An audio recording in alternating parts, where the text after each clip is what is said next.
하나님 말씀은 사도행전 7장 17절에서 28절까지 보겠습니다. 신약 196페이지 부분입니다.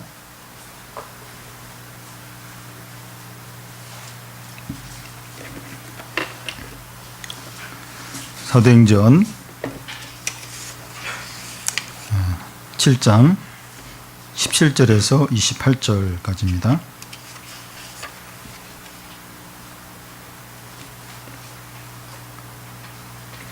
한 절씩 교대로 읽겠습니다. 하나님이 아브라함에게 약속하신 때가 가까움에 이스라엘 백성이 애굽에서 번성하여 많아졌더니 그가 우리 족속에게 교활한 방법을 써서 조상들을 괴롭게 하여 그 어린 아이들을 내버려 살지 못하게 하려 할세.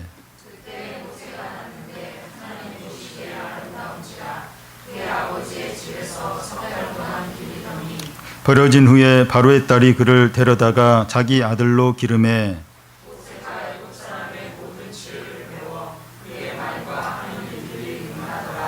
나이가 40이 되매 그 형제 이스라엘 자손을 돌볼 생각이 나더니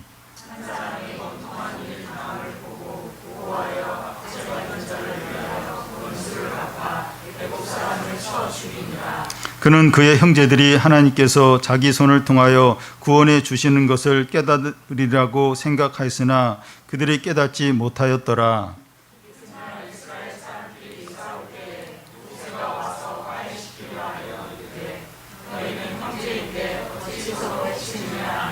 그 동물을 해치는 사람이 모세를 밀어뜨려 이르되 누가 너를 관리와 재판장으로 우리 위에 세웠느냐?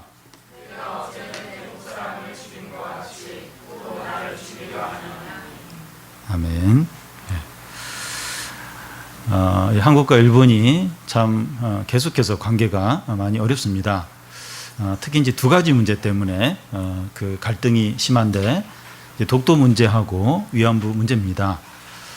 일본은 독도 문제에 대해서 그 원래 이제 독도는 자기네 땅인데 한국이 불법으로 점령하고 있다 이런 내용을 그 일본 교과서에 이제 계속 수록을 이제 하고 있습니다. 또 위안부 문제에 대해서는 그 정식으로 사과하지도 않고 이제 보상도 하고 있지 않습니다. 그 이 두 문제에 대한 해결책은 뭐 이렇게 다른 데 있는 것이 아니라 그 역사적인 사실을 밝히고 서로 그것을 받아들이는 그걸 통해서 문제가 해결이 이제 될 겁니다. 우리 사도행전 7장을 우리가 살펴보고 있는데 이 스데반의 긴 이제 설교입니다. 스데반이 이런 설교를 하게 된 이유가 그 이 초대교회 이제 구제 문제로 이제 이렇게 분쟁이 생겼습니다. 갈등이 생겨서 그 이 구제 문제를 해결하기 위해서 7명의 집사를 세우게 되는데 그 중에 한 사람이 이제 스데반입니다. 그 이제 스데반하고 이제 그 헬라파 유대인들하고 이제 논쟁이 붙게 되는데 그 스데반이 이제 모세와 성전에 대해서 모독을 했다 이런 고소를 받게 됩니다. 그래서 공회 앞에서 이제 그 스데반이 그런 게 아니다 이제 답변하는 그 내용이 바로 사도행전 7장에 나오는 긴 설교입니다. 이 그 사도행전 7장의 내용은 기독교 변증이라고 할 수가 있습니다. 이스라엘 백성이 아는 그 역사의 내용, 뭐 아브라함 이야기, 요셉 이야기, 모세 이야기, 또 성전에 대한 이야기를 쭉 하는데 이스라엘 백성들이 아는 내용인데 그 가운데서 그 알지 못하는 그런 깨닫지 못하는 그런 사실을 이제 스데반이 이제 이 설교를 통해서 백성들에게 교훈하는 그런 내용입니다. 먼저 그 첫 번째로 그 역사에서 배우지 못하는 유대인들입니다. 그 17절, 18절을 보면 하나님이 아브라함에게 약속하신 때가 가까움에 이스라엘 백성이 애굽에서 번성하여 많아졌더니 요셉을 알지 못하는 새 임금이 애굽 왕위에 오르매. 여기 새 임금이 나오는데 그 애굽 원주민 출신의 18조 왕조를 가리킵니다. 그 이전에 왕조가 힉소스 왕조인데 그러니까 원래 이제 애굽 사람이 아니라 외부에서 이제 침입해서 그 그 애굽을 이제 정복한 그런 이방 그 다른 쪽에서 온 그 왕조를 가리킵니다. 그러니까 요셉이 국무총리가 쉽게 될 수 있었던 이유가 그때 그 왕조가 외부에서 침입한 그 힉소스 왕조였기 때문에 그 요셉이 이제 그 애굽 총리로 이제 임명이 될 수 있었던 겁니다. 근데 그 힉소스 왕조가 무너졌어요. 무너지고 그 애굽의 원래 원주민 출신의 그 왕조가 새 왕조 18조 왕조인데 그 새 임금이 이제 들어섰다는 겁니다. 근데 새 임금이 그 요셉을 알지 못한다. 그렇게 나와 있는데 그 의미가 뭔가 하면 하나님의 구원 역사를 모른다는 그런 의미입니다. 그러니까 그 요셉 때 그 7년 그 대풍년과 7년 대흉년이 일어났을 때 하나님의 사람 요셉이 그 이렇게 그 풍년일 때 그 곡식을 잘 저축을 하고 흉년일 때 그걸 풀어서 그 애굽 사람들을 살렸어요. 그리고 그 요셉을 통해서 야곱의 가족들이 와서 400년이 지나면서 이제 이스라엘 백성들이 그 애굽 안에서 번성한 이게 하나님의 어떤 구원의 역사인데 이 새 임금이 그 모르는 거예요. 그 요셉을 모르더라 하는 게 하나님의 구원 역사를 몰랐다는 겁니다. 모르기도 하고 알았더라도 무시를 했든지 한 겁니다. 근데 그 결과가 뭔가 하면 그 출애굽기에 나오지만 그 10가지 재앙을 받는 거예요. 하나님의 구원의 역사를 무시를 해요. 무시를 했든지 아니면 몰랐든지 그 결과가 뭔가 하면 10가지 재앙을 당하는 겁니다. 그리고 또 이스라엘 백성들을 추적하다가 그 홍해에 이제 그 빠져서 이제 죽임을 당하게 이제 됩니다. 그러니까 새 임금이 딱 이렇게 등장, 그 18왕조가 등장하면서 그 이 하나님의 구원의 역사를 몰라요. 무시를 합니다. 그 결과는 10가지 재앙을 당하고 또 홍해에 빠져서 죽는 그런 어떤 이제 그런 어떤 그 이제 심판이 이제 임하게 된 겁니다. 오늘 우리 시대의 사람들이 그래요. 똑같습니다. 하나님의 구원의 역사에 대해서 관심이 없습니다. 오늘날 사람들의 주된 관심은 현실 문제. 이 부동산 시세나 또 뭐 경제 정보나 또 입시 정보나 또 어떤 정치적인 문제 거기에만 이제 모든 관심을 갖습니다. 이 시대의 사람들이 불행과 고통과 어떤 아픔들, 슬픔이 가득한 이유가 여기에 있습니다. 하나님의 구원과 하나님의 어떤 뜻과 하나님의 말씀에 소망이 있어요. 거기 구원이 있습니다. 진정한 행복이 있는데 그런 하나님의 구원 계획, 하나님의 뜻에는 관심이 없어요. 오직 현실 문제만 빠져 있습니다. 거기에만 골몰해요. 거기에 모든 관심과 에너지를 다 쓰고 있습니다. 그러니까 이제 불행한 겁니다. 슬픔이 많고 어떤 문제들이 해결이 이제 안 되는 겁니다. 그런데 이 하나님의 계획과 목적이 있다는 거예요. 하나님의 계획이 있어요. 하나님의 목적이 있다는 겁니다. 하나님께서 그 아브라함에게 약속한 때를 기억하시더라. 이제 그렇게 그 나와 있는데 이스라엘 백성이 이제 애굽에서 이제 번성하는 그 아브라함의 때를 기억하심으로 이제 그 이스라엘 백성들이 크게 이제 애굽에서 번성을 이제 하게 됩니다. 야곱의 가족이 75명이 애굽에 내려갔어요. 근데 400년 동안에 200만 명이 넘는 엄청난 수로 증가를 하게 됩니다. 수학자들이 그 75명이 400년 동안 어떻게 하면 그 200만 명 정도로 늘어날 수 있는가 계산을 해봤더니 두 사람이 이제 결혼을 해서 15명을 낳는 거예요. 그 15명이 또 이렇게 둘이 결혼해서 15명을 낳고 이런 식으로 하면 그 75명이 200만 명이 될 수 있다는 겁니다. 여러분 사람이 그 돼지도 아니고 돼지는 12마리씩 낳아요. 그 수학적으로 이게 계산이 안 됩니다. 수학적으로 안 돼요.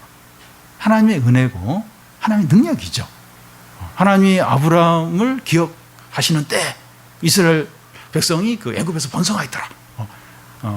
하나님의 어떤 계획에 따라서 하나님의 어떤 능력으로 이제 그런 일이 일어난 것입니다. 하나님의 계획과 목적은 가차 없어요. 아무도 못 막습니다.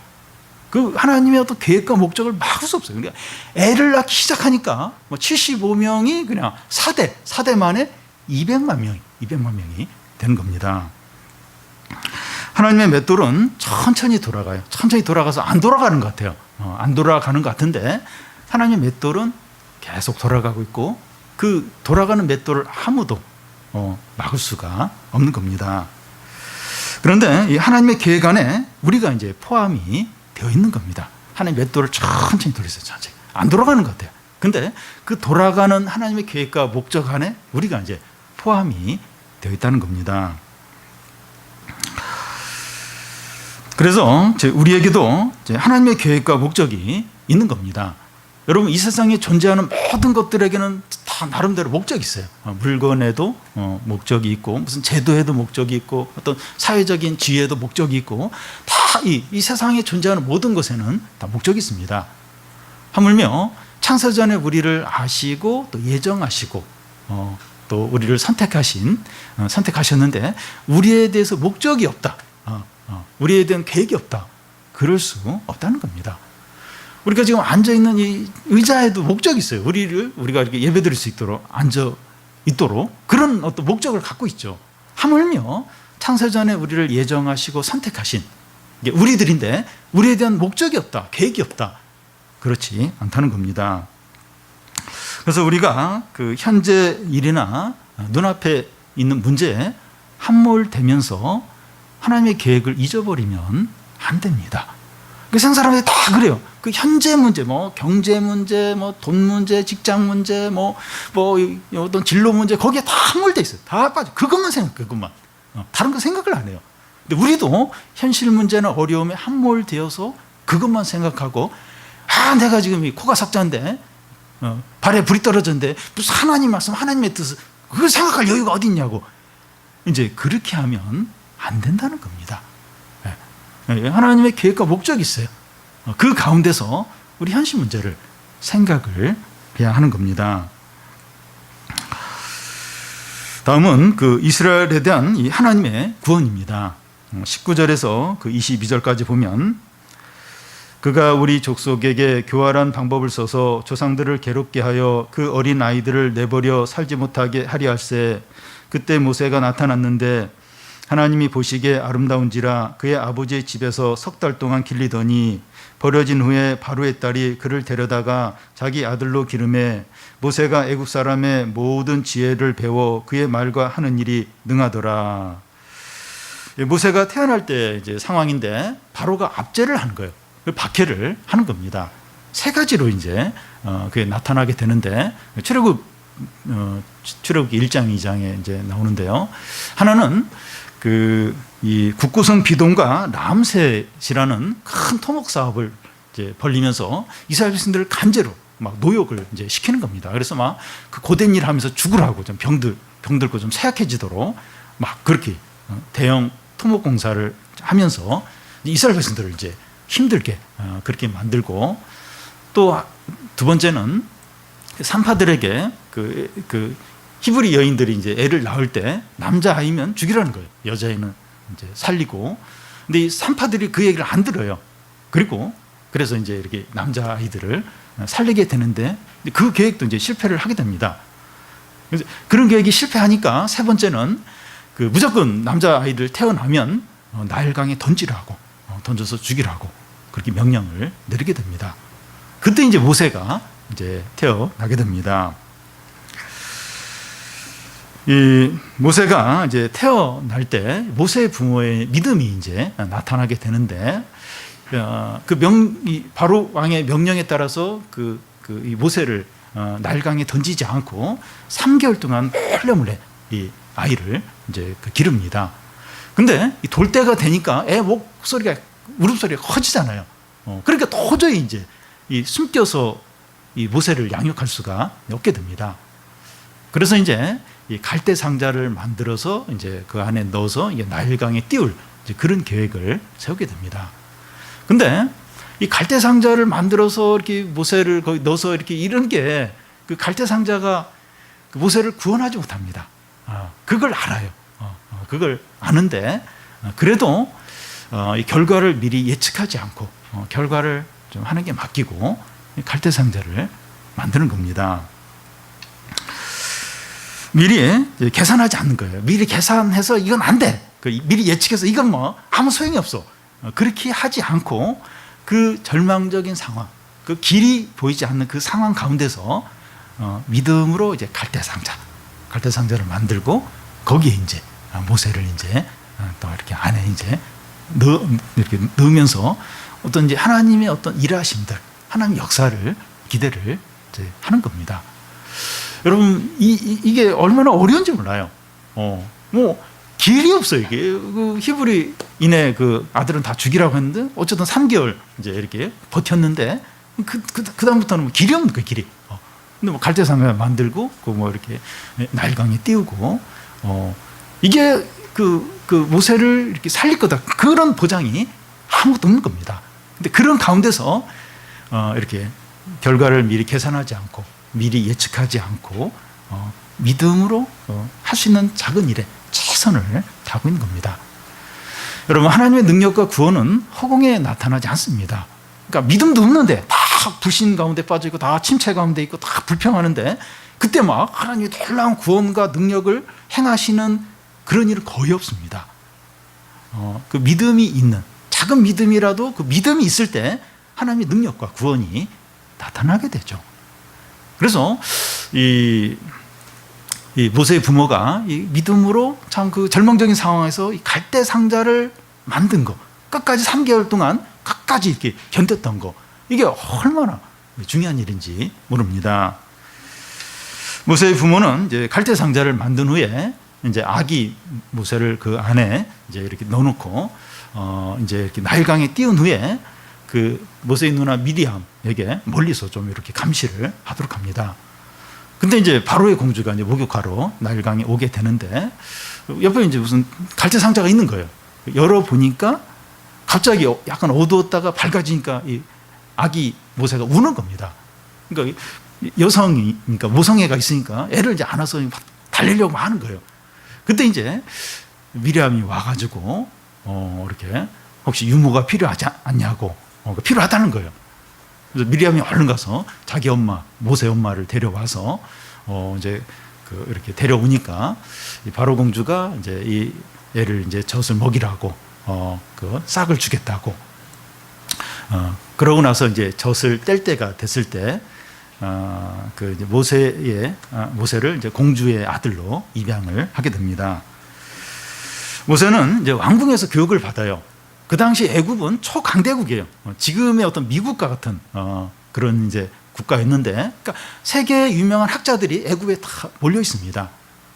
그때 이제 그 왕궁에서 왕자 교육을 이제 모세는 받게 됩니다. 세계적인 석학들, 스승들한테 모세는 배우게 됩니다. 이 교육이 이제 모세가 이제 이스라엘의 지도자가 되는 그런 준비를 하는 과정이 되는 겁니다. 여러분 하나님은 이런 식으로 일을 하십니다.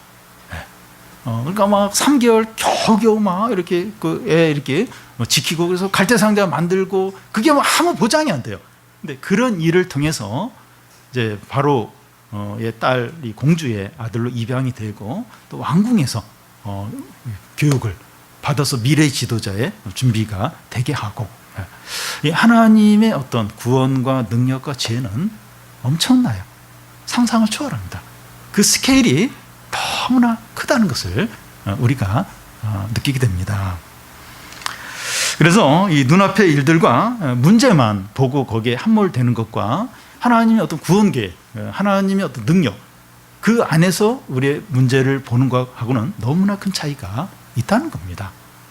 우리도 약해가지고 안 그럴 수가 없어요. 그 문제의 마음을 자꾸 빼앗기게 됩니다. 그리고 막 거기에 이렇게 막 고민하고 그거 막 이렇게 어떻게 해야 될까 막 이렇게 안달하고 너무 힘들어서 막 기도도 안 돼요. 그 말씀도 안 들어오고 성경 읽을 마음도 안 나고 그래서 막 자꾸 그 문제에 사로잡히기가 얼마나 쉬운지 모릅니다. 그리고 미리 예상을 하는 거예요. 이 뭐 갈대상자를 만들어서 이게 무슨 구원이 그리고 또 애를 이렇게 막 이렇게 이렇게 막 보호하고 어떻게든 살리려고 이게 무슨 소용이 있는가? 미래가 없는데 그러면서 낙심하기가 쉬운 겁니다. 근데 끝까지 믿음으로 끝까지 최선을 다하는 겁니다. 미리 예측하지 않고 미리 낙심하지 않고 그리고 하나님의 어떤 구원계 하나님의 뜻 뭐 잘 모르겠지만 그걸 믿으면서 자신의 현실 문제를, 어려움을 보려고 하는, 이게 얼마나 중요한지 몰라요. 그래서 하나님에 대한 그런 믿음, 신뢰가 있을 때 그 절망적인 상황에서 갈대상자를 만드는 거예요. 믿음의 어떤 그걸 하는 거, 믿음의 행위를 하는 겁니다. 그걸 통해서 하나님의 구원과 하나님의 능력과 하나님의 어떤 기적이 나타나게 되는 거죠. 여러분, 우리에게 이런 믿음이 얼마나 필요한지 몰라요. 얼마나. 그래서 절대로 이렇게 현실에 함몰되지 않도록, 그 현실의 문제에 마음을 다 빼앗기고 낙심하지 않도록. 잘 모르겠지만 하나님의 어떤 뜻과 계획과 어떤 능력을 바라보고 끝까지 믿음으로, 끝까지 망할 때 망하더라도 끝까지 믿음으로 하는 게 얼마나 필요한지 모릅니다. 다음은 이 구원자를 배척하는 이스라엘 백성들입니다.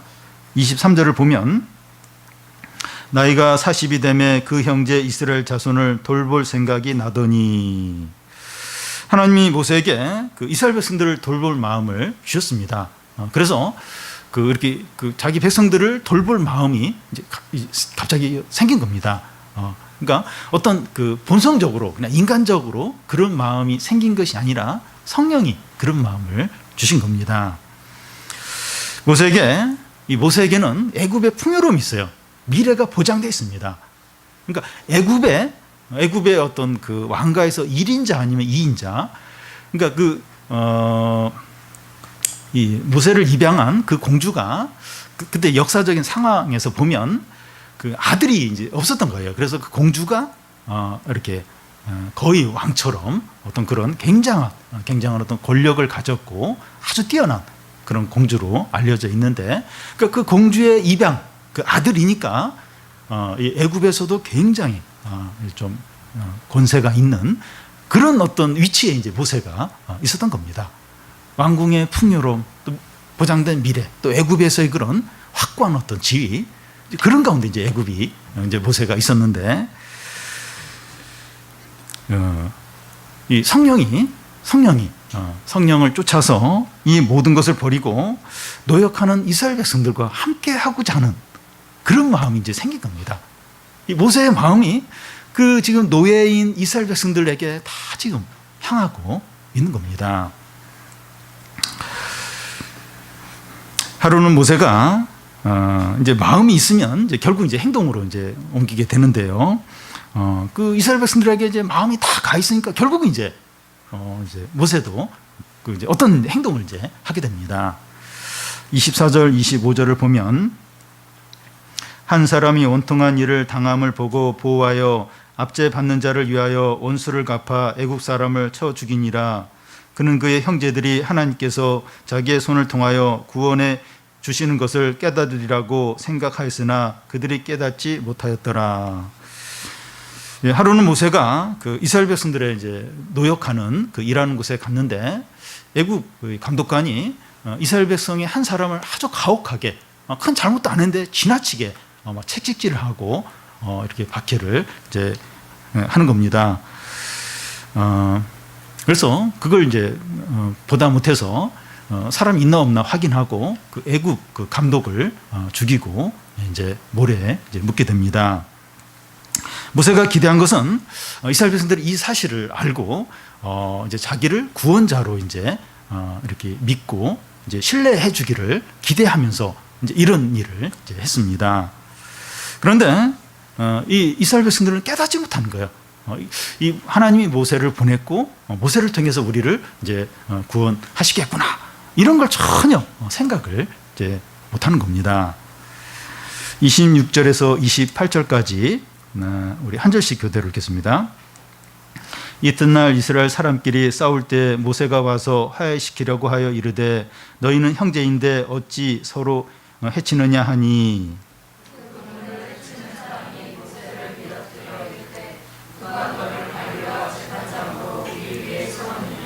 내가 어제 애굽 사람을 죽임과 같이 또 나를 죽이려 하니. 예. 그 다음날 모세가 이제 이스라엘 백성들이 노역하는 곳에, 일하는 곳에 또 이렇게 갔는데 보니까 같은 이스라엘 백성들끼리 싸우는 거예요. 그래서 모세가 아니 같은 형제끼리, 같은 동족끼리 왜 싸우냐고 이제 말리니까 한 사람이 모세를 밑으로 밀트려서 아마 넘어뜨렸는지 모르겠어요. 그러면서 우리가 언제 너를 우리의 관리와 재판장으로 삼았느냐? 어제 그 애국 감독을 죽였는데 나도 지금 죽이려고 하느냐? 이런 말을 하는 겁니다. 모세는 왕궁에 있고 부족한 게 없어요. 근데 하나님이 그런 마음을 주셔서 이제 자기 동족을 구원하려고 애국 감독을 죽였는데 지금 그 이스라엘 백성들은 우리가 언제 너를 재판관 삼았냐? 네가 뭔데? 또 나를 그 애국 감독처럼 죽이려고 하느냐? 이런 식으로 이제 나오는 겁니다. 여기 밀러트려 이렇게 그 넘어뜨려 이제 그건데 그 이스라엘 백성들은 이런 식으로 하나님의 사람들을 했습니다. 선지자들 또 여기 나오는 이제 스데반도 그렇게 하고 예수님도 그렇게 했죠.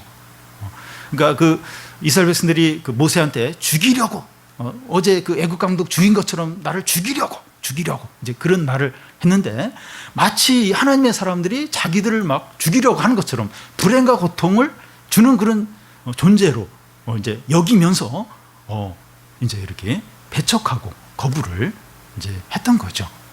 그러니까 이스라엘 역사 내내 그랬어요. 선지자들에 대해서 그러했고 유대인들은 예수님에 대해서 그러하고 지금 스데반에 대해서 유대인들이 그러하고 모세에게 밀어뜨린 것처럼 거부하고 배척했던 것처럼 그렇게 이제 이스라엘 백성들은 이제 하는 겁니다. 여러분, 이 하나님의 구원을 막는 것은 그 애굽 왕이 아니라 이스라엘 백성 자신이었습니다.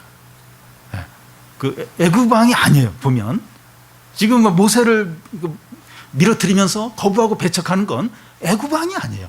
애굽 왕이 아니라 이스라엘 백성 자신이 지금 하나님의 구원을 거부하고 있다는 겁니다.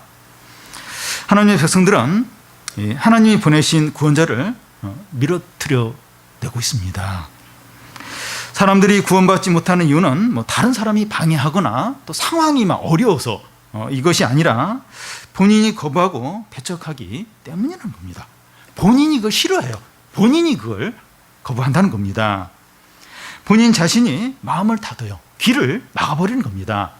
57절에 보면 이 스데반의 설교를 듣고 있던 그 이스라엘 백성들 귀를 다 막아요. 막 소리를 지릅니다. 그래서 달려들어서 스데반에게 돌을 던져 죽이는 것을 볼 수가 있습니다. 하나님 말씀을 안 들으려고 해요. 귀를 막아요. 귀를. 이 스데반이 복음을 전하죠. 복음을. 근데 다 귀를 막으면서 소리를 지르면서 스데반에게 달려들어서 돌을 던져 이제 죽이는 겁니다. 복음에 대해서는 중립이 없어요. 무릎을 꿇고 순종을 하든지 아니면 이를 갈면서 대어들든지 이 둘 중에 이제 하나입니다.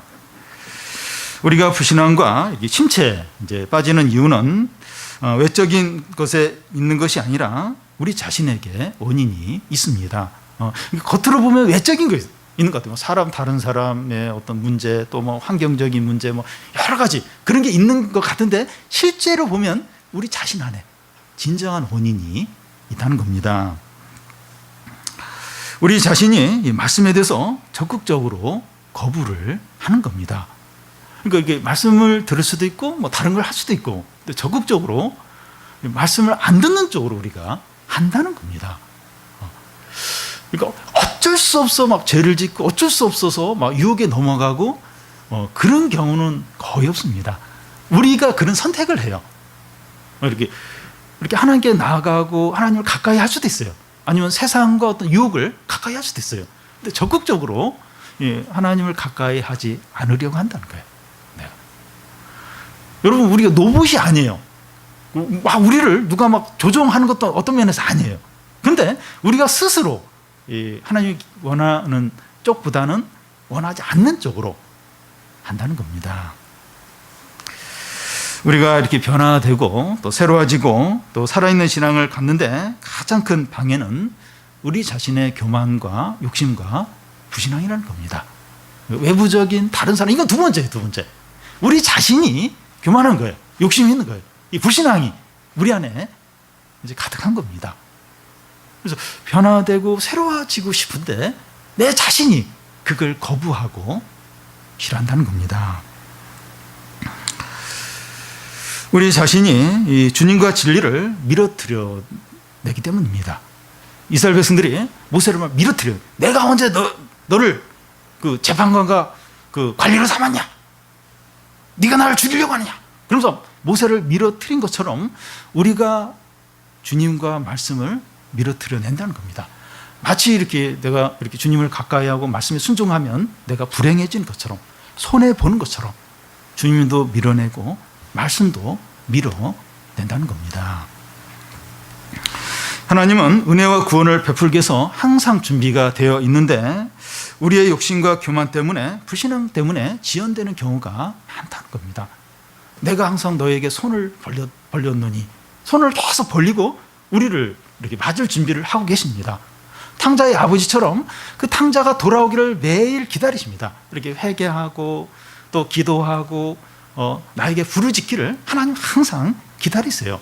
근데 우리의 고집 때문에, 욕심 때문에, 교만 때문에 계속 이게 하나님 은혜와 또 구원이 이게 계속 회복이 늦어지는 겁니다. 이스라엘 백성은 모세를 거부함으로 40년 동안 이제 광야를 돌게 돼요. 광야를 돌게 되고, 가데스 바네에서 10명의 정탐꾼의 말을 이제 듣고 불평한 그 이스라엘 백성들은 40년을 더 광야를 이제 돌게 됩니다. 사람들의 이 교만과 불신앙이 하나님의 구원과 은혜를 지연을 시키는 거예요. 지연을. 하나님이 뭐 이렇게 은혜를 안 주시고 구원을 베풀지 않으신 것이 아니라 사람의 어떤 고집, 교만, 불신앙이 하나님의 은혜와 구원과 회복을 자꾸 지연을 시킨다는 겁니다. 우리는 그래도 나 이렇게 기도했는데, 하나님께 이렇게 막 이렇게 나아갔는데 하나님이 잘 회복을 시켜주시지 않는 것 같다고 뭐 이제 그런 말을 할지 모르는데, 그렇지 않습니다. 우리가 조금 더 인내하고 하나님께 구하고 그러면 하나님 은혜를 주세요. 회복을 시켜주십니다. 나도 모르게 언젠가 모르게 하나님 확 회복시켜 주시고 은혜 주신 것을 누리게 됩니다. 하나님은 손을 벌리고 탕자의 아버지처럼 항상 은혜를 주시고 구원을 주시고 축복을 주시기를 원한다는 겁니다. 이 환경이 문제가 아니에요. 어려움이 문제도 아니고 다른 사람의 문제도 아닙니다. 내 문제, 내 마음이 이렇게 교만하고 고집스럽고 그게 이제 문제인 겁니다. 그래서 이 하나님의 은혜와 기도응답과 이 구원을 빨리 구원을 받기 위해서 우리가 해야 될 일은 우리 자신이 빨리 이제 이렇게 겸손을 회복하는 겁니다. 우리 자신이 변화가 되고 그래야 이제 하나님 빨리 하나님의 구원과 은혜가 우리 가운데 빨리 임하고 빨리 이제 회복이 되게 됩니다. 모세는 이 그리스도의 이제 표상입니다. 백성들은 이제 유대인들은 이 스데반이 이제 모세를 모독했다고 막 그렇게 고소를 했는데 모세는 이 스데반은 모세를 모독하지 않았습니다. 모세는 이 그리스도의 이제 그림자인데 그걸 몇 가지를 통해서 알 수가 있어요. 출생을 봐도 출생할 때 이 모세는 이 애굽왕에 굉장히 위협을 받으면서 태어났는데 예수님도 헤롯왕의 위협을 받으면서 태어나셨습니다. 모세도 그 왕궁의 무슨 호화로움 그런 걸 다 이제 포기를 했는데 예수님도 하늘의 모든 권세와 영광을 다 포기하고 내려오셨습니다. 또 모세도 이스라엘 백성들에게 거부를 당했는데 예수님도 유대인들에게 거부와 배척을 당했습니다. 모세는 그리스도의 그림자입니다. 이스라엘 조상들은 그 모세를 밀어뜨렸고 유대인들은 예수님을 배척하고 죽였습니다. 그 결과가 뭡니까? 이스라엘 백성들은 모세를 거부했어요. 또 유대인들은 그 예수님을 배척하고 죽였습니다. 그 결과는 이스라엘 백성들은 가나안에서 쫓겨나요. 쫓겨나서 이제 다른 나라에 이제 포로로 끌려가게 되고 또 예수님을 배척한 유대인들은 그 로마의 디도 장군에 의해서 AD 70년에 철저하게 망하게 되고 세계의 뿔뿔이 이제 흩어지게 됩니다. 그래서 이 불신앙이 뭔가 하면 그 예수님을 자기 마음과 삶의 영역에서 밀어뜨려내는 것이 바로 불신앙입니다. 여기서 모든 불행과 고통이 나오게 됩니다. 불신앙이 뭔가? 주님을 사랑하지 않는 거예요. 그리고 주님의 주권을 인정하지 않는 겁니다. 그리고 그의 말씀에 불순종하고 그 자신의 삶의 주인에서 예수님을 몰아내는 이게 이제 불신앙입니다. 밀어트려내는 거, 주님을 밀어트리는 거, 자신의 삶에서 나가주시라고 밀어트리는 겁니다. 삶의 중심에 자기가 이제 주인이고, 주님은 그냥 자기를 이렇게 도와주는 그런 위치에 두는 것이 불신앙입니다. 거기서 이제 불행과 고통이, 모든 아픔이 시작이 된 겁니다. 신앙은 반대예요. 주님을 전심으로 사랑하고 삶의 주인으로 인정하고 그의 말씀에 순종하고 그게 이제 신앙이죠. 여기에 이제 진정한 행복과 진정한 축복과 은혜와 구원이 있는 것입니다. 사랑하는 여러분, 오늘 말씀을 통해서 우리가 좀 생각해야 될 게, 우리에게 많은 문제와 아픔이 있습니다. 어려움이 있어요. 직장 문제들, 진로 문제들, 경제적인 문제들, 우리가 사업하는 문제들, 우리 청소년들은 이제 어떤 대학 입시, 공부 문제들, 우리가 거기에 함몰되지 않도록, 거기에 마음을 사로잡히지 않도록. 그러니까 불신자들은 그렇게 해요. 세상 사람들은 그렇게 합니다. 근데 우리도 똑같이 차이가 없이 그렇게 하면 거기서 못 나와요. 계속 불행과 비참한 가운데, 슬픔 가운데, 절망 가운데 살 수밖에 없다는 겁니다. 하나님은 맷돌을 천천히 돌리십니다. 근데 그 하나님이 돌리는 맷돌을 아무도 거부를 못해요. 거부를 못합니다. 거부를 못합니다. 우리가 그 하나님의 구원 계획, 하나님 목적, 그 돌리는 맷돌 안에 우리가 속해 있는 겁니다. 우리가 하나님의 큰 그림 가운데 우리의 어려움과 현실 문제를 바라보도록, 지금 이런 문제가 닥쳤는데 여기에 대한 좀 하나님의 뜻이 뭘까? 영적인 위익이 뭘까? 하나님 뭐를 요구하실까? 그걸 생각을 하는 겁니다. 그러면서 끝까지 믿음으로, 끝까지 절대로 낙심, 그 마지막 순간까지, 망하면 망하더라도 그 마지막 순간까지 끝까지 믿음을 하는 거예요. 갈대상자 만드는 겁니다. 갈대상자가 구원 못해요. 큰 방주를 만드는 것도 아니고 갈대상자가 뭘 하겠습니까? 근데 믿음으로 그 작은 것을 하는 겁니다. 그럼 하나님의 구원과 능력이 그 작은 갈대상자, 작은 믿음을 통해서 놀라운 구원 계획이 일어나는 겁니다. 당장 죽을 그 모세가 왕궁에 가서 최고의 교육을 받고 그 미래의 하나님의 백성의 지도자로 준비되도록 하나님은 그렇게 놀랍게 일을 하시는 거예요. 그렇게 역사를 하시는 겁니다. 그 시작이 그 갈대상자에서 시작이 되는 겁니다. 우리 삶 가운데서 절대로 낙심하지 않도록, 망하면 망하리라, 나 믿음으로 살다가 망하면 망하리라, 그래서 끝까지 믿음을 하는 거예요. 믿음으로. 갈대상자, 하지 것 없는 갈대상자 끝까지 만들어, 끝까지. 그러면 하나님이 일을 하십니다. 구원을 베푸십니다.